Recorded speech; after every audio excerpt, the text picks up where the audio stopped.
Philadelphia, Pennsylvania, late October. The autumn rain fell steadily against the windows of the small apartment on the third floor of a worn brick building in South Philadelphia. Emma Clark stood at the kitchen sink, her hands submerged in soapy water, watching the droplets race down the glass. The radiator clanked and hissed in the corner, providing just enough warmth to keep the chill at bay. Outside, the streetlights were beginning to flicker on, casting orange pools of light onto the wet pavement below.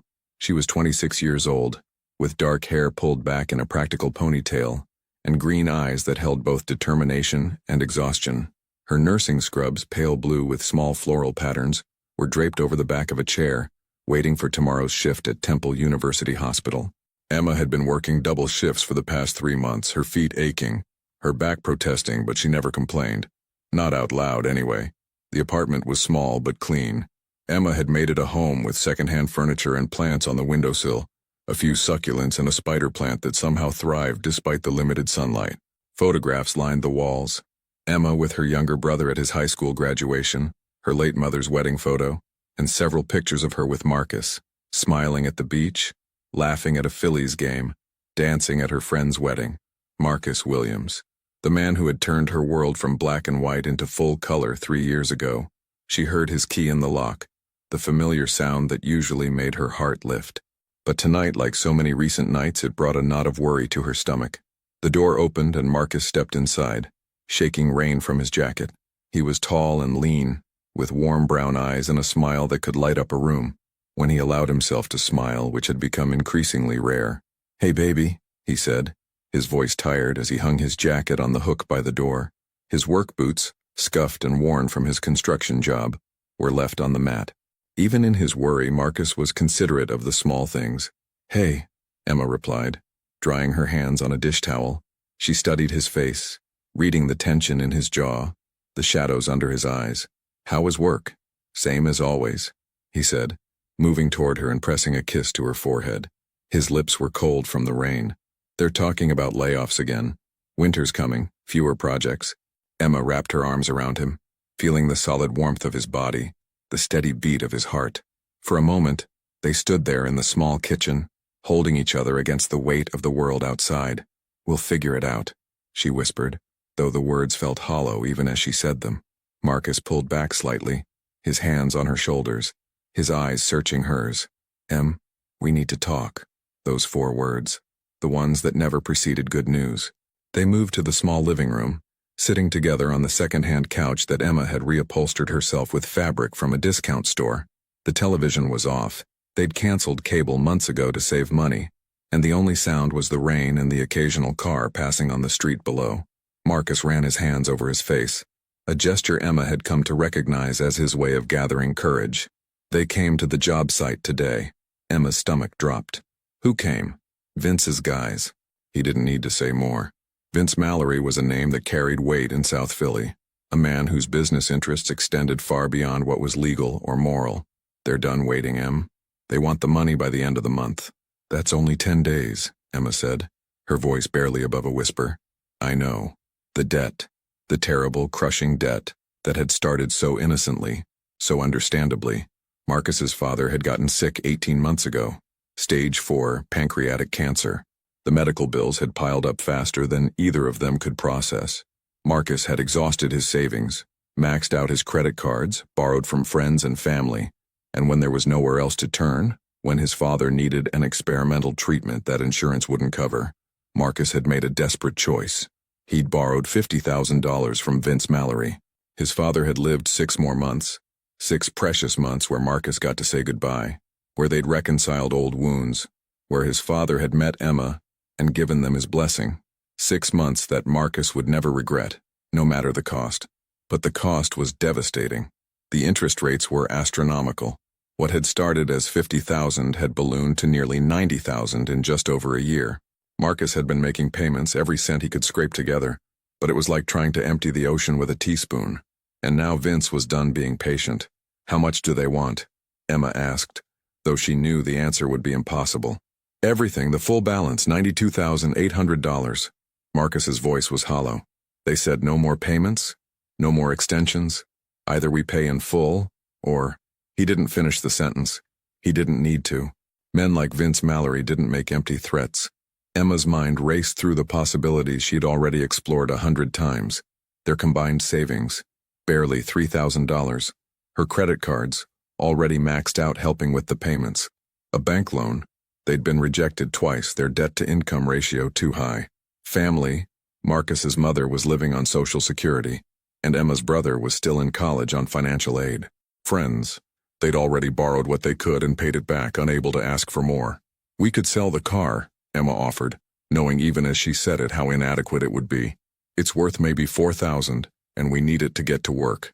Marcus shook his head. I've been thinking about this from every angle, Em. I've looked at bankruptcy, debt consolidation, everything. But Vince doesn't care about legal processes. He wants his money, and if he doesn't get it, what are they threatening? Emma's voice was stronger now, anger beginning to cut through the fear.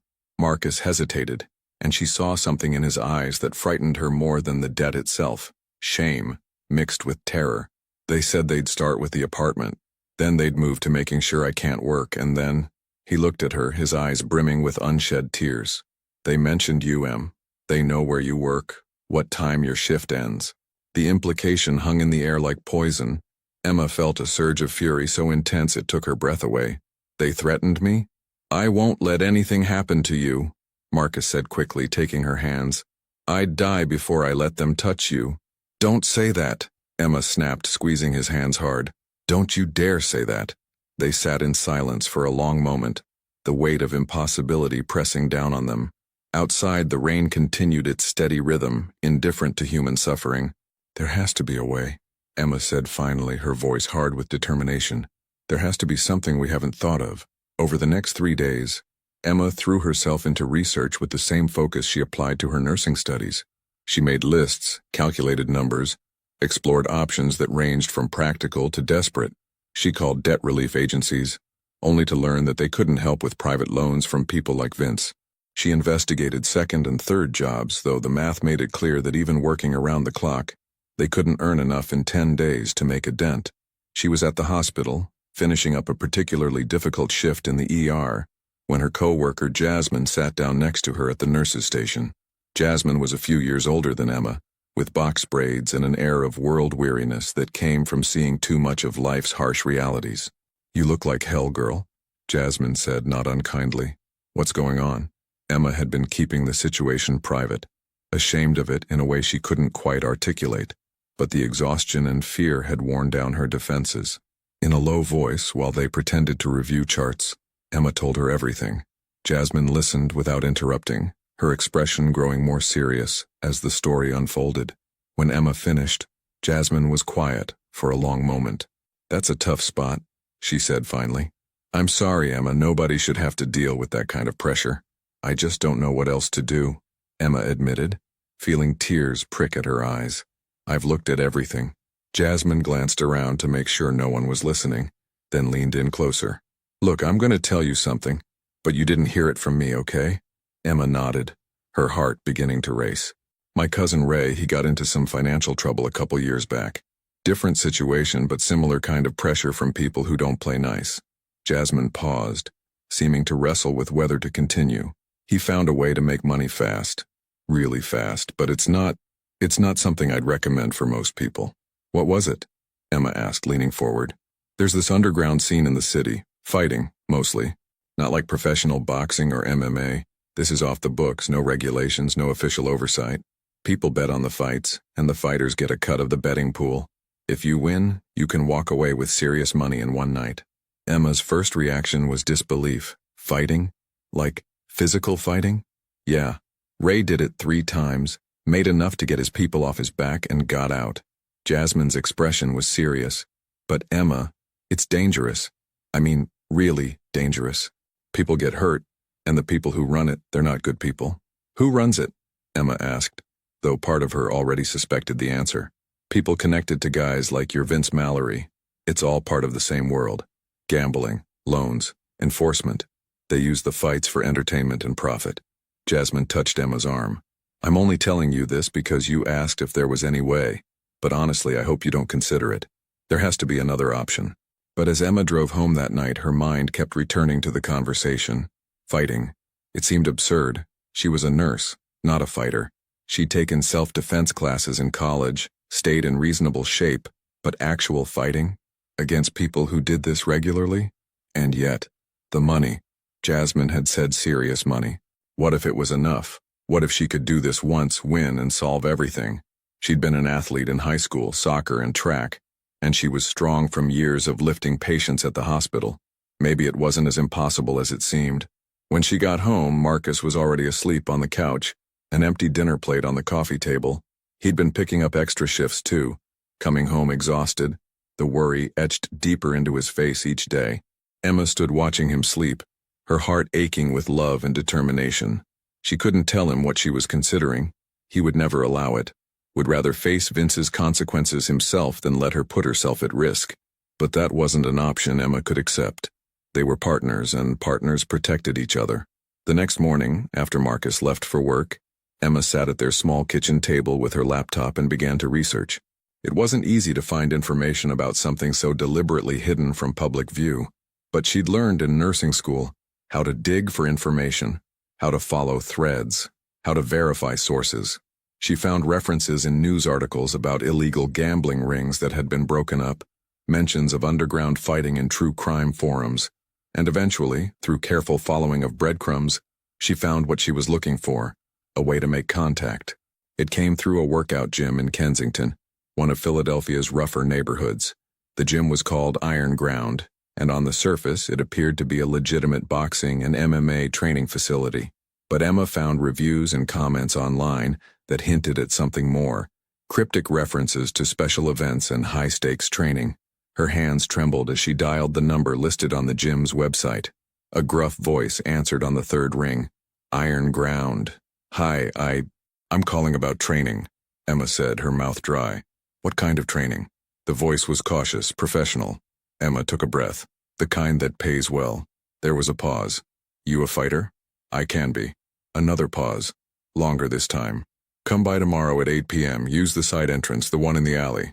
Ask for Tony. The line went dead. Emma sat staring at her phone, her heart pounding. What was she doing? This was insane. She was a nurse, a woman who dedicated her life to healing people, and she was considering entering a world designed to do the opposite. But then she thought of Marcus's face when Vince's men had threatened her. She thought of the impossible debt, the ticking clock, the future being crushed under the weight of circumstances beyond their control. Sometimes love required sacrifice. Sometimes it required courage that looked like madness. The next evening, Emma told Marcus she was going to a late yoga class with a friend from the hospital. The lie tasted bitter on her tongue. They didn't lie to each other, or they hadn't before, but she pushed down the guilt. Once this was over, once the debt was paid, she'd tell him everything. She'd make it right. Kensington at night was a different world from the relatively safe neighborhood where she and Marcus lived. The streets were darker, the buildings more decrepit. Emma parked her car under a working streetlight and walked quickly toward Iron Ground. Her hands jammed in her jacket pockets, her keys threaded through her fingers just in case. The gym was in a converted warehouse, its windows dark except for a dim light near what must be the side entrance. Emma found the alley. Trash bins lined one wall, the smell of urban decay thick in the damp air, and approached the door marked only with a faded number 7. She knocked, her heart threatening to beat out of her chest. The door opened, and a man who must be Tony stood there. He was in his 50s, built like someone who'd spent a lifetime around fighters, compact, muscular, with a face that had seen its share of impacts. His eyes were sharp and assessing as they looked her over. You're the one who called, he said. It wasn't a question. Yes. What's your name? Emma. Emma what? She hesitated. Just Emma. Tony's mouth quirked slightly. Fair enough, come in. The interior of the gym was exactly what Emma had expected. Boxing rings, heavy bags, the smell of sweat and leather and determination. But it was empty now, just her and Tony in the vast space. You ever fight before? Tony asked, walking toward one of the rings. No, not like this. What makes you think you can? Emma met his eyes directly. I need money. Fast. I'm strong. I'm motivated, and I'm willing to learn. Motivated by what? Does it matter? Tony studied her for a long moment. Yeah, it does. Because motivation is what keeps you standing when every part of you wants to quit. I need to know if yours is strong enough.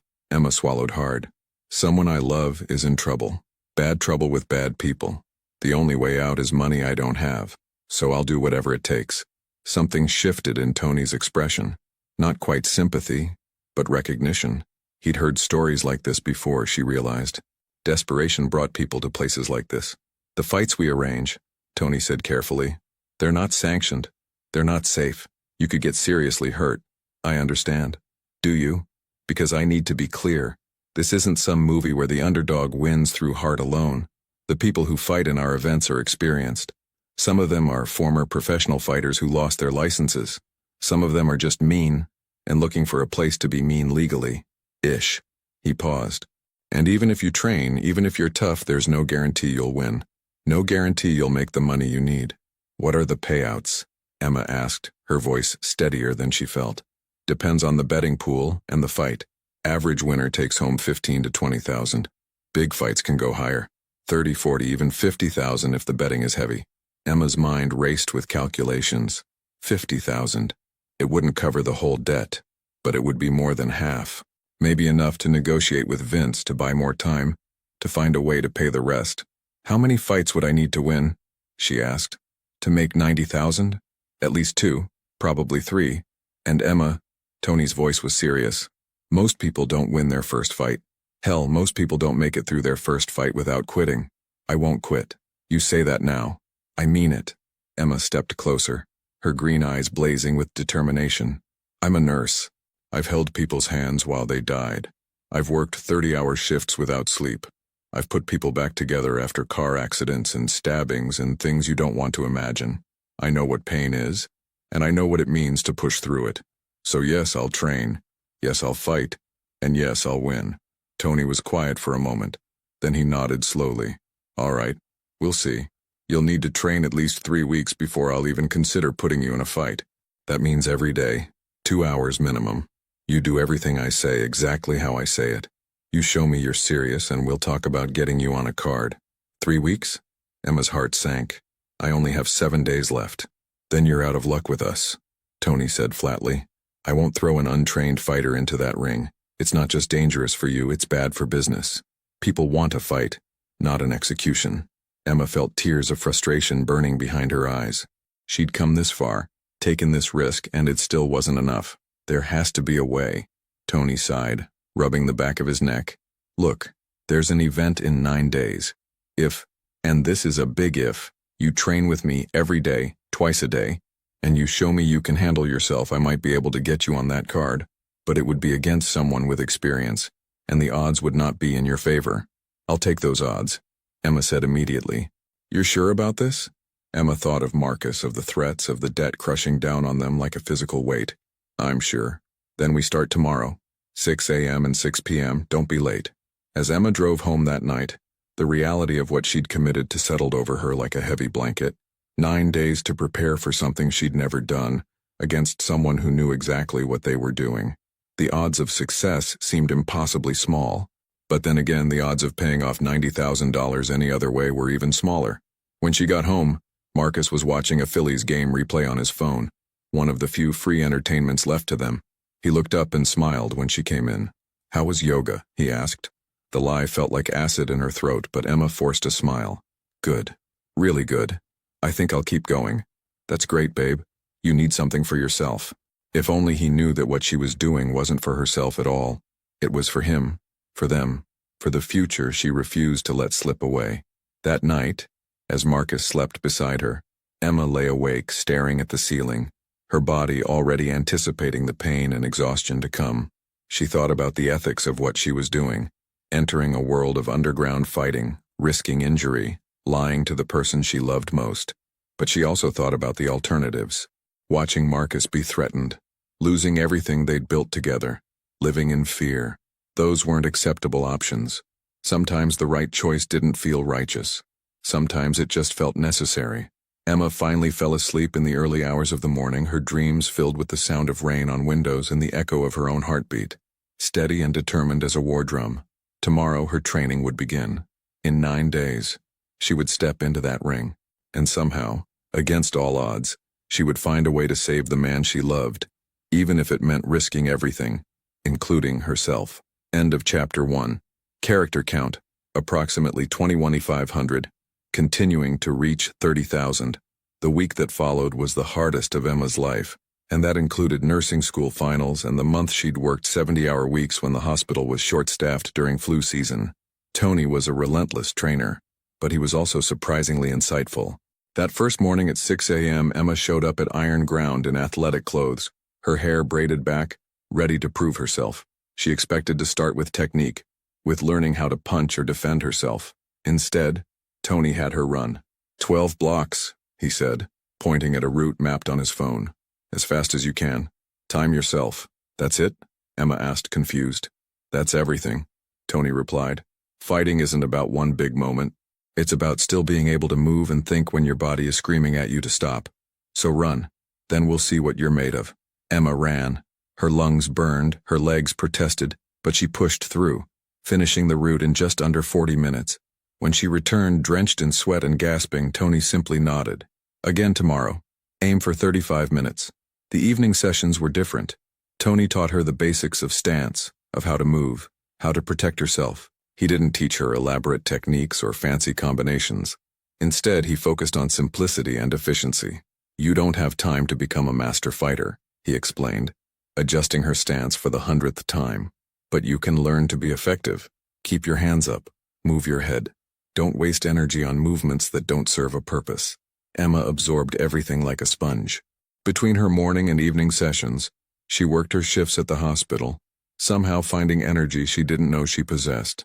She told Marcus she'd joined an intensive fitness program, which wasn't entirely a lie. He noticed she was tired, but attributed it to stress, which was also true. On the third day of training, Tony introduced her to the heavy bag. Hit it like it owes you money, he said. Emma thought of Vince Mallory, of the debt, of everything that had been stolen from them, and she hit the bag with everything she had. Her knuckles ached despite the wraps, her shoulders burned, but she kept going until Tony called time. Better, he said, and from Tony, that was high praise. On the 5th day, with only 4 days until the fight, Tony brought in a sparring partner. The woman's name was Jade, and she was in her early 30s, lean and dangerous looking with scarred knuckles and eyes that assessed Emma with professional detachment. Light contact only, Tony instructed. Emma, I want you to practice what we've worked on. Defense first. Don't try to be a hero. The sparring session was humbling. Even going light, Jade tagged Emma repeatedly, finding openings Emma didn't know existed. But Emma was learning, adapting, beginning to see patterns. You've got good instincts, Jade said afterward, offering Emma water. You move like an athlete. That'll help. Is it enough? Emma asked. Jade's expression was sympathetic. Honestly, probably not. But I've seen people with worse odds pull off surprises. Just remember, it's not about being the best fighter. It's about lasting long enough to find an opportunity. That night, Emma's body was a symphony of aches and pains. She soaked in a hot bath, trying to prepare herself mentally for what was coming. The fight was in 4 days. 4 days to either solve everything or make it all infinitely worse. Marcus noticed the bruises on her arms during dinner. What happened? He asked, concern in his eyes. Oh, we've been doing some partner work in the fitness class. I'm just clumsy, she said, hating the lie, but committed to it now. You should be careful, he said softly, taking her hand. I can't lose you too. The weight of his words settled on her heart. She squeezed his hand back, unable to speak past the lump in her throat. On the 7th day, Tony sat her down before training. The fight is set, he said. Saturday night. Your opponent is a woman named Crystal. She's fought 6 times, won 4. She's tough, but she's beatable. What's the betting pool looking like? Emma asked. It's a good card. Multiple fights. Your fight is generating interest because you're new. Some people like betting on unknowns. If you win, you're looking at 25,000, maybe 30. It wasn't enough for the full debt, but it was a start. A real start. I need to win, Tony, Emma said quietly. I know, and I'm going to give you the best chance I can. He paused. But Emma, you need to promise me something. If it gets bad in there, if you're getting hurt badly, I need you to listen when I tell you to stop. Pride isn't worth permanent damage. Emma wanted to promise, but she knew it would be another lie. She would fight until she won, or until she physically couldn't continue. There was no other option. The day before the fight, Tony gave her a rest day. Your body needs recovery, he explained. Stay off your feet, Eat well, hydrate. Mental preparation is just as important as physical now. Emma spent the day trying to act normal, having breakfast with Marcus, watching a movie together on his phone, pretending that tomorrow wasn't going to change everything. That night, as they lay in bed, Marcus wrapped his arms around her. "I love you," he whispered into her hair. "Whatever happens with this debt situation, we'll face it together. You know that, right?" Emma felt tears slide down her cheeks in the darkness. "I know. I love you too. So much." "We're going to be okay," Marcus said, and she could hear him trying to convince himself as much as her. Emma closed her eyes and silently repeated the words like a prayer. "We're going to be okay. We're going to be okay." Tomorrow she would step into that ring. Tomorrow she would fight for their future. Tomorrow, everything would change. Philadelphia, Pennsylvania, fight day. Emma woke before dawn, her body instantly alert despite having barely slept. The apartment was quiet except for Marcus's steady breathing beside her. She lay still for a moment, watching the early morning light filter through the curtains, knowing this could be the last normal moment before everything changed. Her phone showed 5:47 a.m. The fight was scheduled for 10 p.m., 16 hours away. 16 hours to prepare mentally for what she was about to do. She slipped out of bed carefully, not wanting to wake Marcus, and padded to the bathroom. In the mirror, she studied her reflection. The woman looking back at her seemed different from the one who'd stood there just 9 days ago. Her arms were more defined, her shoulders stronger, but it was her eyes that had changed the most. There was a hardness there now, a determination that bordered on desperation. Small bruises dotted her ribs and arms, souvenirs from sparring sessions with Jade. Nothing serious, Tony had assured her, just the normal wear and tear of training. Emma touched one gently, pressing until she felt the dull ache. It was a reminder that pain was temporary, that she could endure more than she thought possible. The shower water was hot, almost too hot, and Emma let it run over her sore muscles. She'd followed Tony's instructions religiously. Rest, hydration, proper nutrition. Her body was as ready as it could be in 9 days. Whether her mind was ready was another question entirely.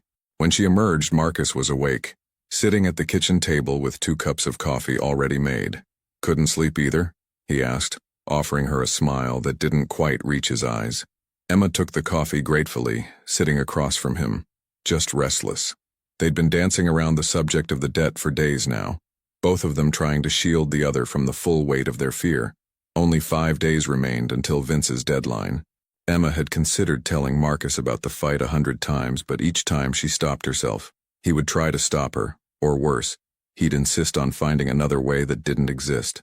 "I've been thinking," Marcus said, staring into his coffee. "Maybe I should go talk to Vince directly. Man to man. Explain the situation, see if we can work out a payment plan." Emma's heart clenched. She knew what happened to people who tried to negotiate with men like Vince Mallory when they had no leverage. "Marcus, no, that's not... I can't just sit here and do nothing, Em." His voice cracked slightly. "This is my debt. My mess. I should be the one to fix it." Emma reached across the table and took his hand. "We fix it together. That's what we promised, remember? For better or worse." "This is definitely worse," Marcus said with a hollow laugh. "It won't always be." Emma squeezed his hand, trying to pour all her conviction into the gesture. "I promise you, this time next week things will be different." She prayed it wasn't another lie. Marcus had a Saturday shift at a construction site across town. Weekend work paid time and a half, and they needed every dollar. Emma walked him to the door, kissing him goodbye with an intensity that made him pause. "You okay?" he asked, cupping her face. "Just love you, that's all." "I love you too." He kissed her forehead. "I'll be home around 7. Maybe we can watch something, try to relax for once." Emma nodded, knowing she'd be long gone by 7. She'd left a note hidden in her nightstand drawer just in case. If something went wrong tonight, if she didn't come back, Marcus would find it. The note explained everything. The debt, the fight, her reasons. It ended with 3 words. "I love you." After Marcus left, Emma pulled out her phone and called her brother Jake. He was 22, in his final year at Penn State studying engineering. They talked every Sunday, a tradition they'd maintained since their mother died. "Em, it's Saturday. Everything okay?" Jake's voice was concerned. "Everything's fine.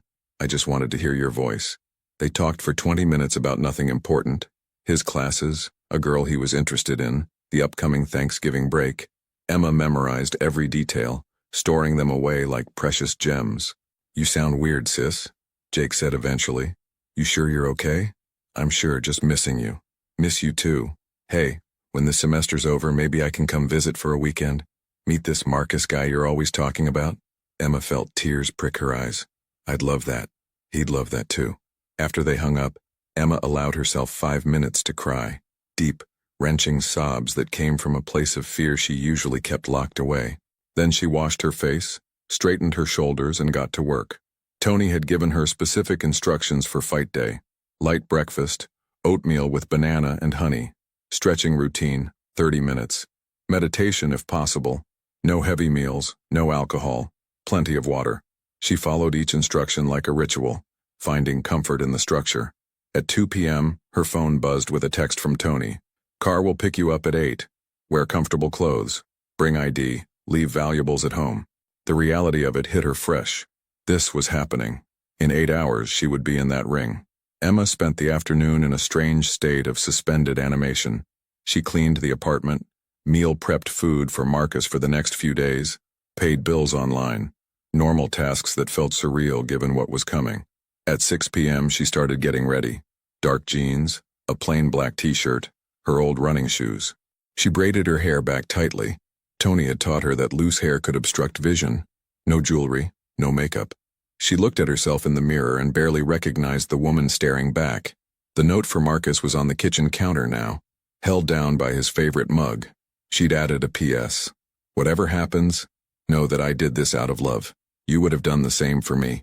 At 7:45, Emma's phone showed a text. Car outside. Her hands trembled as she locked the apartment door. The elevator ride down felt both too fast and endless. In the lobby, she saw a black SUV idling at the curb, windows tinted. This was the moment. She could still turn back, return to the apartment, pretend none of this had ever happened. But then she thought of Vince's threats, of Marcus's face when he talked about the debt, of the future slipping away from them. Emma walked to the SUV and got in. The driver was a large man with a shaved head who didn't speak or make eye contact. Soft jazz played on the radio, an oddly civilized soundtrack for a journey into the underground. They drove through Philadelphia as twilight fell, the city lights beginning to twinkle against the darkening sky. Emma watched familiar landmarks pass. City Hall, the Art Museum, neighborhoods she'd known her whole life. It all seemed different now, as if she was seeing it through a lens that revealed hidden layers beneath the surface. They drove for 40 minutes, eventually entering an industrial area near the Delaware River waterfront. Abandoned factories and warehouses loomed like sleeping giants. The SUV pulled into what looked like a defunct shipping facility, its loading docks empty, its windows dark. But as they went around to the back, Emma saw the signs of life. Dozens of cars parked in organized rows. People moving toward an entrance guarded by 2 massive men in dark suits. The driver opened her door. Tony's inside. Ask for him at the entrance. Emma's legs felt unsteady as she stepped out. The night air was cool with a hint of moisture from the river. She could hear the faint sound of water lapping against docks, the distant horn of a ship. The guards at the entrance looked her over with professional detachment. Name? Emma. I'm here to see Tony. One of them spoke into a radio, then nodded. Straight back, follow the hallway. Someone will meet you. Inside, the warehouse had been transformed. The cavernous space was filled with people, men in expensive suits, women in designer dresses, others in casual clothes. The crowd was diverse, united only by the electric atmosphere of anticipation. Temporary lighting had been set up, casting dramatic shadows. In the center of the space was the ring, a professional-grade platform surrounded by ropes, elevated so the crowd could see. Emma's stomach lurched. This was real. This was actually happening. Emma. Tony appeared at her elbow, his face serious but not unkind. You made it. Come on. We've got a space set up in back. He led her through the crowd, and Emma felt eyes following her. Some looked curious, others dismissive. She heard fragments of conversation. New girl. First fight. Against Crystal, that's rough. 10-1 odds. A makeshift locker area had been set up using temporary walls. Inside, Jade was waiting, along with a man Emma didn't recognize. This is Doc, Tony said. He'll check you over, make sure you're cleared to fight. Doc was in his 60s with kind eyes and steady hands. He checked her blood pressure, her pulse, looked in her eyes with a light. Any injuries I should know about? Any medical conditions? No, I'm healthy. You nervous? Terrified, Emma admitted. Doc smiled slightly. That's normal. The ones who aren't scared are the ones who worry me. He finished his examination. You're cleared. Tony, she's good to go. As Doc left, Jade helped Emma change into her fight clothes, athletic shorts and a sports top that Tony had provided. They were plain black, no branding, no personality, just functional. How you feeling? Jade asked, wrapping Emma's hands with practiced efficiency. Like I might throw up. Also normal. Jade's hands were gentle but firm as she worked. Listen to me, Emma. Once you're in that ring, all the fear goes away. It becomes simple. Just you and her, just the moment. Don't think about the money, don't think about what happens if you lose. Just be present. Is it always this crowded? Emma asked, hearing the roar of the growing crowd outside. This is a big night. 4 fights on the card and word got out that there's high-level interest. Jade lowered her voice. Vincent Castellano is here. Emma's blood ran cold. The Vincent Castellano? Jade nodded. The Mafia boss himself. He doesn't come to every event, but when he does, it means something. The betting pools are bigger, the fights are better matched, and everyone's on their best behavior. Or worse, depending on how you look at it. Emma had heard of Vincent Castellano. Everyone in Philadelphia had. He was a legend, though not the kind anyone wanted to meet. His organization controlled everything from gambling to construction, from the docks to City Hall. Vince Mallory, the man Marcus owed money to, was one of Castellano's lieutenants. Why is he here? Emma asked. Could be he's scouting new talent. Could be he just likes the entertainment. With men like that, you never really know. Jade finished wrapping Emma's hands. But it means the money will be good. So there's that. Tony returned, his expression tense. Emma, we need to talk. He led her to a quieter corner, away from Jade. I just got word on the betting. You're the underdog, which we expected. But the pool is bigger than I thought. Crystal's got a following and people are betting heavy on her. What does that mean for me? If you win, you're looking at 40,000, maybe more. The odds are 8-1 against you. Emma's heart raced. 40,000. It still wasn't enough for the full debt, but combined with their savings and maybe some negotiation with Vince, it could work. It had to work. But Emma, Tony continued, his voice serious, those odds are that way for a reason. Crystal is good. Really good. I've seen her fight. She's technical, she's strategic, and she doesn't make mistakes. Are you saying I can't win? I'm saying it'll take more than what we've trained. You'll need to be smart, you'll need to be lucky, and you'll need to be willing to dig deeper than you've ever dug before. Emma met his eyes. I'm ready. Tony studied her for a long moment, then nodded. All right, let's go over strategy one more time. They spent 20 minutes reviewing everything they'd practiced. Movement patterns, defensive postures, when to advance, and when to retreat. Tony was meticulous, making sure Emma understood not just what to do, but why. Remember, he said finally, this isn't about being the better fighter. It's about lasting, adapting, and finding your moment. Everyone has a moment. You just have to recognize yours when it comes. The first fight of the evening started at 9:30. Emma could hear the crowd roaring, could feel the energy pulsing through the warehouse. Jade convinced her to watch on a monitor they'd set up in the back area.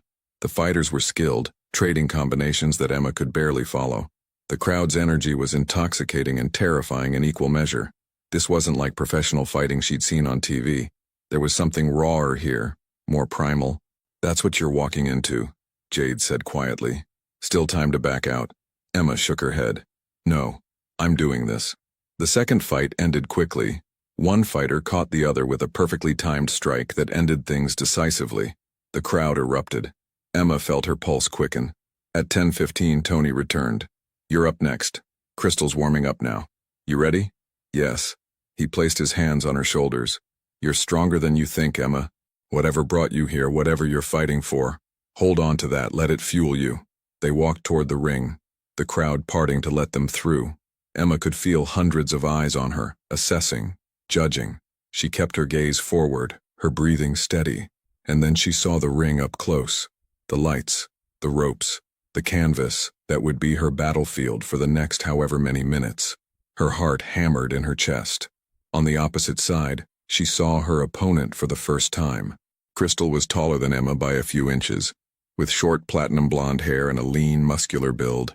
Her eyes were cold, professional, showing no emotion as she looked across the ring at Emma. This was business for her. She wore blue shorts and top, her hands already wrapped. An announcer stepped into the center of the ring with a microphone, his voice booming over the sound system. Ladies and gentlemen, our third fight of the evening. In the blue corner with a record of 4 wins and 2 losses, please welcome Crystal the Cutlass Morrison. The crowd cheered. Crystal raised one fist, acknowledging them with cool confidence. And in the red corner, making her fighting debut tonight, please welcome Emma Clark. The cheers were mixed with catcalls and laughter. Emma forced herself not to react. She climbed the steps to the ring, ducking under the ropes with Tony's help. From this vantage point, she could see the crowd more clearly. Hundreds of faces, some excited, some bored, some eager for spectacle. And there, in a section cordoned off with velvet ropes and guarded by men in suits, sat Vincent Castellano. He was in his early 50s, impeccably dressed in a dark suit that probably cost more than Emma made in 6 months. His hair was silver at the temples, his face handsome in a dangerous way. He sat surrounded by associates, a glass of something amber in his hand, his expression one of mild interest. Their eyes met for just a second across the distance, and Emma felt a chill run down her spine. This was the man who controlled the organization that held Marcus's debt. This was the man whose world she was entering. Then the moment passed. Castellano's attention moved on, and Emma focused back on the ring. The referee, a thick-necked man with tired eyes, called both fighters to the center. You know the rules. Fight clean, respect my calls, protect yourselves at all times. Touch gloves. Crystal extended her gloves perfunctorily. Emma met them with her own, feeling the reality settle over her like a weight. As they returned to their corners, Tony gave her final instructions. Start careful. Feel her out. Don't rush. Remember your training. The bell rang. The sound cut through everything. The crowd noise, Emma's thoughts, her fear. Suddenly there was only clarity. Crystal moved forward with the confidence of experience, her stance perfect, her movements economical. Emma circled, keeping her distance, trying to remember everything Tony had taught her. The first few seconds were a blur of movement. Crystal threw a quick combination, jab, jab, hook, testing Emma's defense. Emma blocked the first 2, but the hook caught her shoulder, sending a shock of impact through her arm. The crowd roared. Emma reset, her mind racing. Crystal was fast. Faster than Jade had been in sparring, and more precise. They circled again. Emma tried a jab of her own, but Crystal slipped it easily and countered with a body strike that made Emma's ribs sing with pain. Move, Emma. Don't stand still. Tony's voice cut through the noise. Emma forced her feet to move, circling, trying to create angles. Crystal pursued with patient aggression, cutting off the ring, hurting Emma like a predator with prey. Another combination came. This time, Emma managed to slip one strike and block another. But the third caught her cleanly on the side of her head. Stars exploded in her vision. The crowd noise swelled. Emma could hear bets being called, money changing hands. She was losing, and they all knew it. Crystal pressed forward, sensing victory. She threw a hard combination, and Emma tried to cover up, but a strike slipped through her guard and caught her right on the chin. Emma's legs wobbled. The world tilted sideways. The crowd erupted in a frenzy of noise. And somewhere in that chaos, somewhere between the pain and the fear and the crushing weight of everything riding on this moment, Emma found something. Anger. Not at Crystal. She was just doing her job. But anger at the situation, at the debt, at the unfairness of it all. Anger that she had to be here, that Marcus was suffering, that their life had been derailed by circumstances beyond their control. The anger burned through the dizziness, sharpening her focus. Crystal came in for what she clearly thought would be a finishing combination. But this time, Emma didn't just defend. She countered. Her strike wasn't perfect, wasn't textbook, but it landed, catching Crystal on the side of the head with enough force to make her step back, surprised. The crowd noise changed pitch, surprise mixing with the excitement. Crystal's expression shifted, showing real focus now instead of cool dismissal. The bell rang, ending the first round. Emma stumbled back to her corner, her legs shaking, her breathing ragged. Tony was there immediately, giving her water, talking fast. That's it. That's what I needed to see. You can hit her, Emma. You can do this. But as Emma looked across the ring at Crystal, barely winded, completely composed, she wondered if one successful strike would be enough. The answer, she knew, would come in the next round. The bell rang for round 2. Emma's legs felt heavier now, her breathing more labored. The single strike she'd landed had given her a moment of hope, But Crystal's expression as they moved toward center ring told a different story. She was done being cautious. Crystal came forward with renewed purpose, her combinations faster and more aggressive.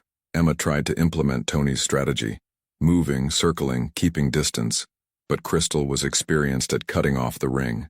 Within seconds, Emma found herself backed against the ropes. A series of strikes came in rapid succession. Emma blocked what she could, but several got through, each impact reverberating through her body. Her ribs ached. Her arms felt like lead from holding up her guard. "Off the ropes, Emma, move!" Tony's voice was urgent.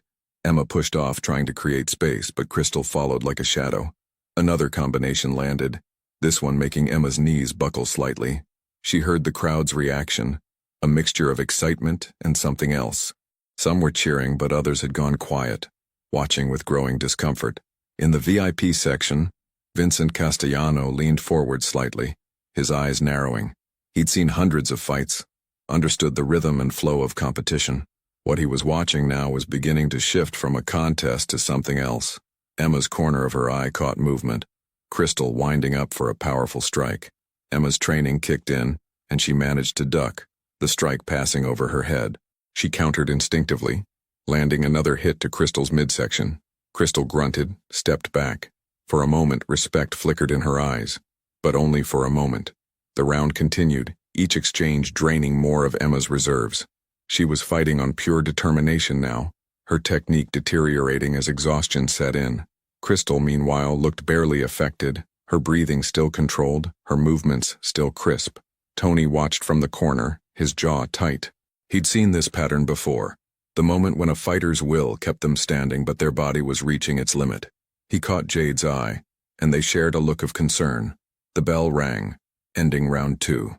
Emma collapsed onto the stool in her corner, her chest heaving. Tony worked quickly, giving her water, trying to revive her flagging energy. "Emma, listen to me," he said, his voice low and urgent.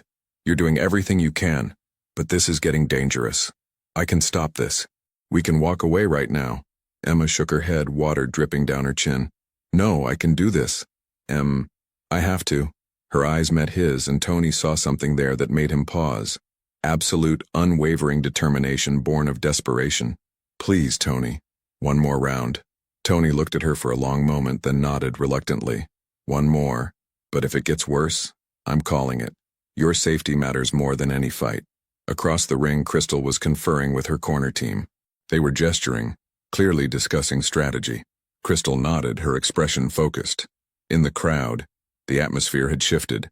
What had started as enthusiastic betting and cheering had developed an edge of uncertainty. Some spectators were still calling for more, but others looked uncomfortable, sensing that this had moved beyond entertainment. Vincent Castellano set down his drink, his full attention now on the ring. He'd brought fighters into his organization before, recognized talent and heart. What he was watching in Emma wasn't technical skill, it was something else.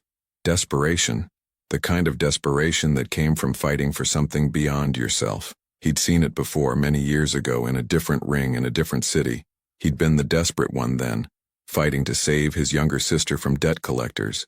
He'd won that night, barely, and the scars from it still marked his ribs. Something about Emma's situation was triggering memories Castellano preferred to keep buried. The bell rang for round 3. Emma pushed herself up from the stool, her body protesting every movement. Everything hurt, her ribs, her arms, her head, but she thought of Marcus, of the debt, of the future they were fighting for, and she moved forward. Crystal came out cautiously this time, respectful of Emma's resilience if not her skill. They circled, and Crystal threw measured combinations, testing Emma's defenses. Emma blocked, countered when she could, but her movements were slower now. Her arms felt impossibly heavy. A strike got through her guard, then another. She stumbled backward, trying to clear her head. The crowd's discomfort grew more audible. Several people had stopped cheering entirely, watching in tense silence. "Come on, end it," someone shouted. "This ain't right," another voice called out. Crystal pressed forward, perhaps sensing she needed to finish this before the referee intervened. She threw a combination that Emma partially blocked, but the cumulative effect was devastating. Emma's legs gave out and she dropped to one knee. The referee moved in. 8, 9. Emma forced herself to stand, her vision swimming. The referee looked in her eyes. checking her awareness. "You okay to continue?" "Yes," Emma gasped. The referee hesitated, then stepped back. "Fight!" Tony half rose from his corner, his hand on the towel he could throw to stop the fight. Jade grabbed his arm. "She won't forgive you if you stop it. She won't forgive me if I let her get seriously hurt either," Tony shot back. In the ring, Emma and Crystal circled again. Emma's movements were mechanical now, running on autopilot, her body reaching its absolute limit. Crystal moved in, and Emma could see the conflict in her opponent's eyes. Crystal was a professional, but she wasn't cruel. She could see Emma was done, that continuing would serve no purpose except to cause unnecessary harm. But the fight wasn't officially stopped, and Crystal had her own reasons for being here, her own debts to pay. She threw another combination. Emma tried to defend, but her arms wouldn't respond fast enough. The strikes landed and Emma felt herself falling backward. Time seemed to slow. In that moment, Emma thought of Marcus's smile, of the life they'd planned, of all the futures that hung in the balance. She thought of the note she'd left, of her promise that things would be different. She hit the canvas hard, the impact driving the air from her lungs. The referee rushed in, beginning his count.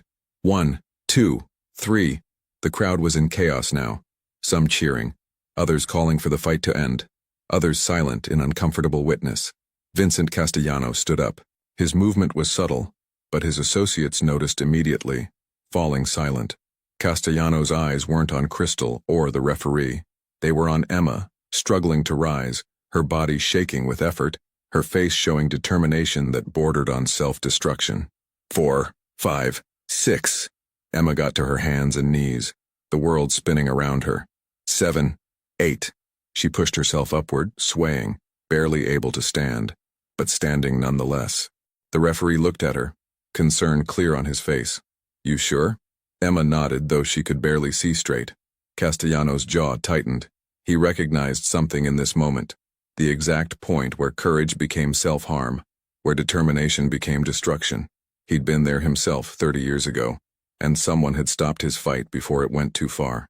That intervention had saved his life and changed his path forever. The referee stepped back reluctantly. "Fight!" Crystal moved forward, and Castellano could see in her body language that she didn't want to continue either. But the fight was still live, and she was a professional.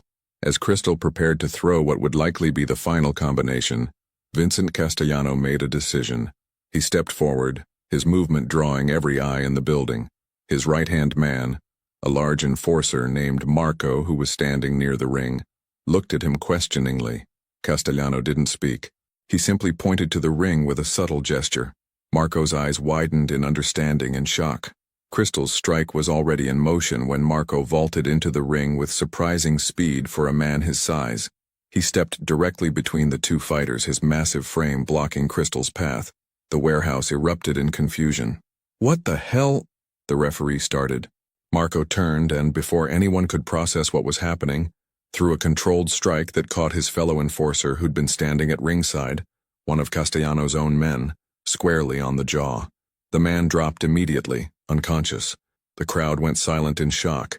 Castellano's voice cut through the stunned quiet, calm and absolute in its authority.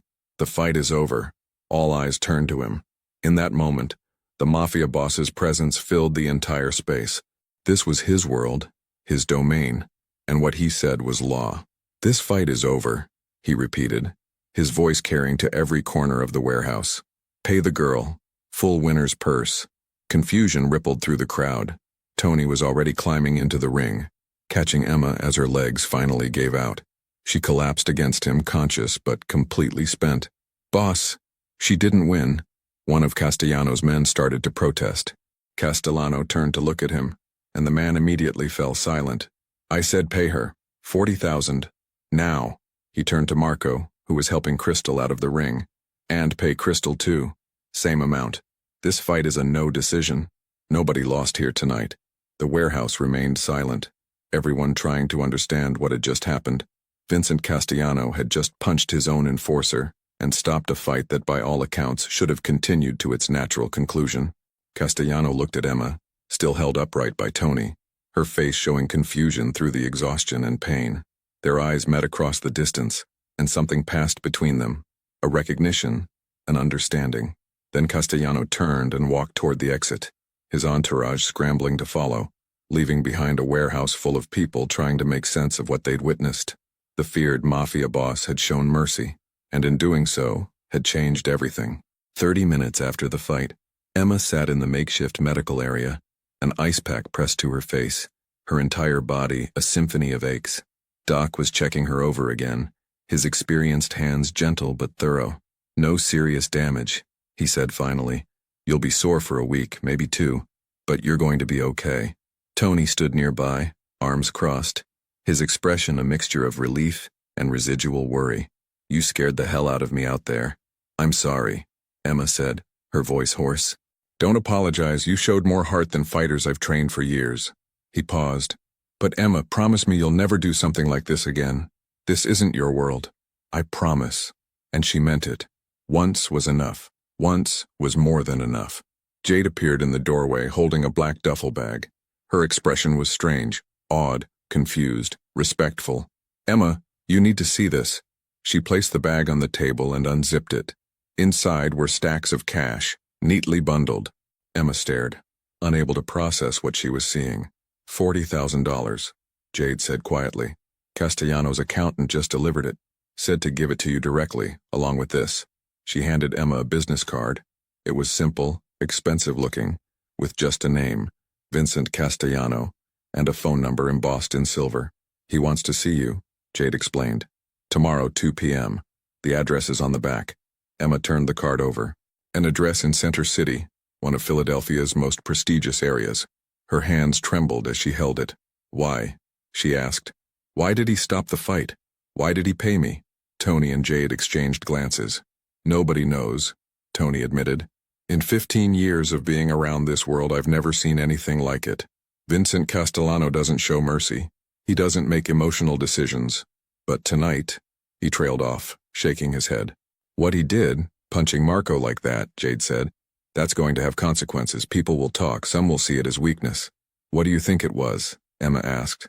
Jade studied her. "I think he saw something in you that reminded him of something he'd lost or buried. Men like Castellano don't get where they are without understanding desperation. Maybe he recognized it." That night, Emma's apartment. Emma arrived home at midnight, every movement painful. She'd called Marcus from the car, told him she was on her way, that they needed to talk. He was waiting by the door when she walked in, and his face went pale at the sight of her, the bruises forming on her face, the way she moved carefully, protecting her ribs. "Emma, what happened? Were you in an accident?" He rushed to her, hands hovering, afraid to touch her in case he caused more pain. "I need to sit down," she said softly. They moved to the couch, and Emma took his hand. Then she told him everything. The research, finding Tony, the training, the fight, the debt that had driven her to it, the desperation that had fueled her, and finally, Castellano's intervention, and the money. Marcus listened in silence, his expression cycling through disbelief, anger, fear, and finally anguished love. "You could have been seriously hurt," he said when she finished, his voice breaking. You could have." "I know, but I wasn't. And Marcus, we have the money. $40,000. It's not the full debt, but it's more than half. Maybe we can negotiate with Vince, use this as leverage for a payment plan." Marcus pulled her gently into his arms, careful of her injuries. "You're incredible and terrifying, and I love you so much it hurts. But please, please never do anything like this again." "I won't. I promise." Emma rested her head on his shoulder. "But I'd do it all again if it meant protecting you. You know that, right?" "I know. That's what terrifies me." They sat together in the quiet apartment, holding each other, the duffel bag of cash on the coffee table like a strange monument to desperation and unexpected grace. The next day, 2 p.m., the address on Castellano's card led to a restaurant in Center City, Domenico's, an upscale Italian establishment that had been a Philadelphia institution for 50 years. Emma had dressed carefully in her best outfit, a simple navy dress trying to cover the visible bruises with makeup. Inside, the restaurant was elegant, all white tablecloths and soft lighting. A host approached immediately. "Emma Clark?" "Yes. Mr. Castellano is expecting you. This way, please." He led her through the dining room to a private area in the back. Vincent Castellano sat alone at a table, a glass of red wine before him. He stood when she approached, gesturing to the chair across from him. "Miss Clark, thank you for coming. Please, sit." Emma sat, her heart racing. Up close, Castellano was even more imposing. Not through size or aggression, but through sheer presence. Power radiated from him like heat. Would you like something to drink? Eat? The osso buco here is excellent. Just water, please. Thank you. Castellano signaled the waiter, who appeared immediately with a glass of sparkling water for Emma. Then they were alone again, the silence stretching between them. You're wondering why I asked you here, Castellano said finally. Yes, sir. And you're probably afraid. Wondering if last night was some kind of trick, if I'm about to demand the money back or something worse. Emma met his eyes. The thought crossed my mind. A slight smile touched Castellano's lips. I appreciate honesty. It's a rare quality. He took a sip of wine. I'm going to tell you a story, Miss Clark. 32 years ago, I was 22 years old. My sister Maria was sick, really sick, and she needed treatment we couldn't afford. My father had debts, and the people he owed weren't patient. Emma listened, seeing where this was going. I entered an underground fight much like the one you entered last night. I was desperate, untrained, fighting for my sister's life. His eyes grew distant. I was getting destroyed. The other fighter was a professional, and I was just a kid with more heart than sense. I was about to take a final hit that probably would have caused permanent damage when someone stopped the fight. Who? Emma asked softly. A man named Salvatore Greco. He was old school, ran things differently than they're run now. He saw something in me that night. Not skill, but determination, heart. He stopped the fight, paid me anyway, and then he gave me a choice. Continue down the path I was on or come work for him. Learn the business properly. You chose to work for him. I did, and it changed everything. He mentored me, taught me that power isn't just about force. It's about knowing when to use it and when to show restraint. Castellano looked directly at Emma. Last night, watching you in that ring, I saw myself. I saw someone fighting for someone they loved, willing to destroy themselves for it, and I remembered Salvatore's choice, the mercy that changed my life. Emma felt tears prick her eyes. So you stopped the fight. I stopped the fight. And I paid you because you earned it. Not through winning, but through heart. He paused. Now, I understand your situation. The debt with Vince Mallory. I know because Vince works for me. Emma's blood ran cold. 40,000 is substantial, but it's not the full 92,000 you owe. I'm going to make you the same kind of offer Salvatore made me. A choice. Castellano leaned forward slightly. The debt is forgiven. All of it. Wiped clean. Emma couldn't speak, couldn't breathe. In exchange, I ask only this, that you remember this moment. Remember that power, real power, isn't just about taking. It's about knowing when to give. Someday, maybe years from now, you'll encounter someone desperate, someone fighting for something bigger than themselves. And when that moment comes, I ask that you show them the same mercy I'm showing you today. Tears were streaming down Emma's face now. Mr. Castellano, I don't know what to say. Say you'll remember, say you'll pass it forward. I will, I promise. Castellano nodded, satisfied. He reached into his jacket and pulled out an envelope. This is a document stating the debt is cleared, signed by me and Vince. Show this to your Marcus, tell him he's free. Emma took the envelope with shaking hands. Why are you doing this? Really? Castellano was quiet for a moment. Because Salvatore taught me that the truest measure of power is restraint. Because I'm tired of being the person people only fear. And because 32 years ago, someone gave me a chance when I didn't deserve one. My sister lived, by the way. She's a doctor now in Boston.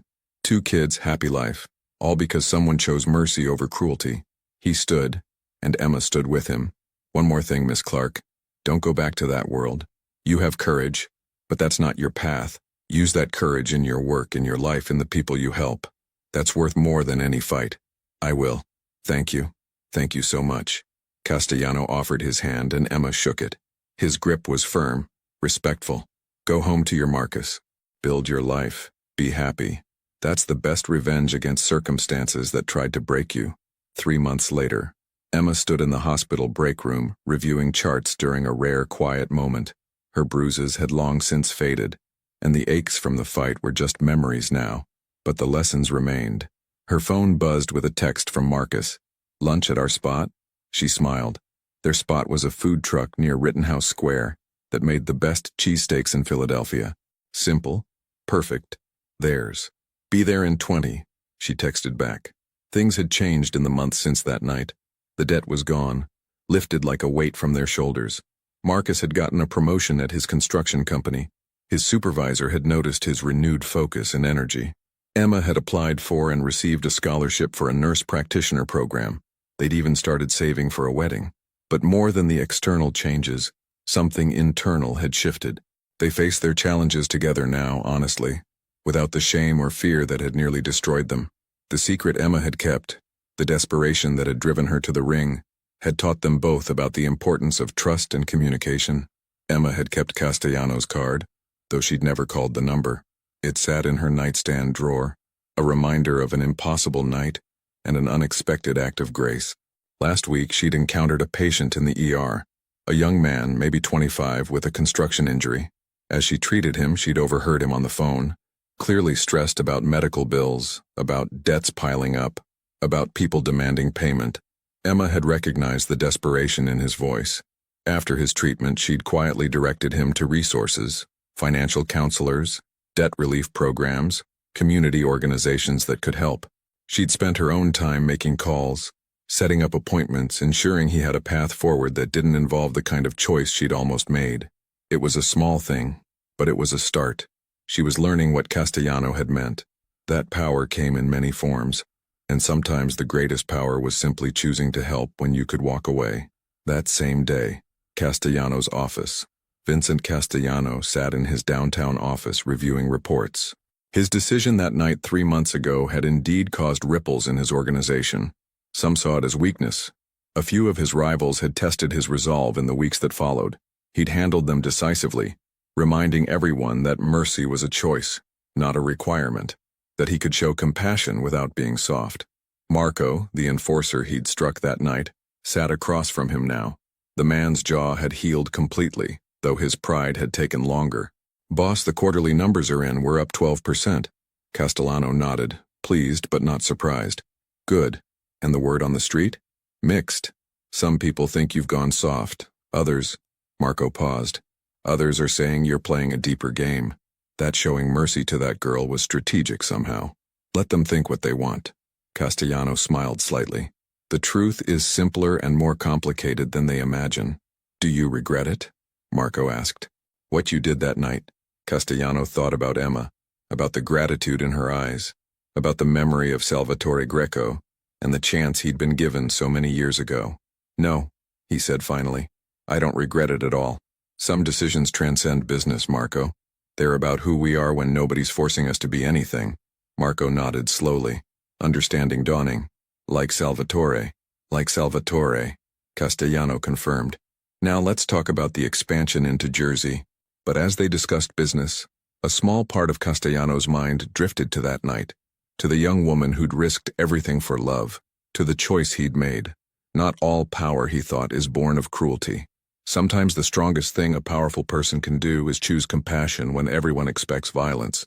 Sometimes mercy is its own form of strength, and sometimes changing one person's life changes your own in ways you never expected. 6 months later, final reflection. Emma sat at her kitchen table, now in a slightly better apartment in a safer neighborhood. Marcus was in the living room assembling a bookshelf they'd bought secondhand. The sound of his humming drifted through the space, and Emma smiled. She was writing a letter, not to send but to remember, a letter to her future self, about the night she entered that ring, about Vincent Castellano's unexpected mercy, about lessons learned through desperation and grace. She wrote about power, how it comes in forms we don't expect, how it can be used to crush or to lift, to take or to give. She wrote about love, how far it can push us, sometimes toward destruction but hopefully toward growth. She wrote about mercy, how it changes not just the recipient but the giver, how Castellano's choice that night had altered his reputation, yes, but more importantly, had reminded him of who he wanted to be. And she wrote about promise, the one she'd made to pass forward the grace she'd received, to be someone's Salvatore Greco, to choose compassion when the world expected something else. "Em, you coming?" Marcus called. "I need your engineering expertise on this shelf." Emma laughed. "You know I can't build anything. Neither can I, but together we'll figure it out." Together. That was the word that mattered most. Emma closed her journal and joined Marcus in the living room. Outside, Philadelphia carried on. Millions of stories unfolding, some touched by mercy, some still waiting for grace. And somewhere in that vast city, A mafia boss sat in his office making decisions that would affect hundreds of lives, carrying with him the memory of a choice that had cost him nothing and changed everything. Not all power is born of cruelty. Sometimes the most powerful act is simply choosing to be kind when you have every reason not to be. And that choice, that single moment of unexpected humanity, can ripple outward in ways impossible to measure, changing fates and futures in quiet, profound ways. Emma had entered that ring to save the man she loved. She'd left it having been saved herself, not by winning, but by being seen, by someone choosing to remember their own humanity in the face of someone else's desperation. And that, she thought as she helped Marcus with the shelf, as they laughed together over the confusing instructions, as they built something new together, was worth more than any victory. It was worth everything.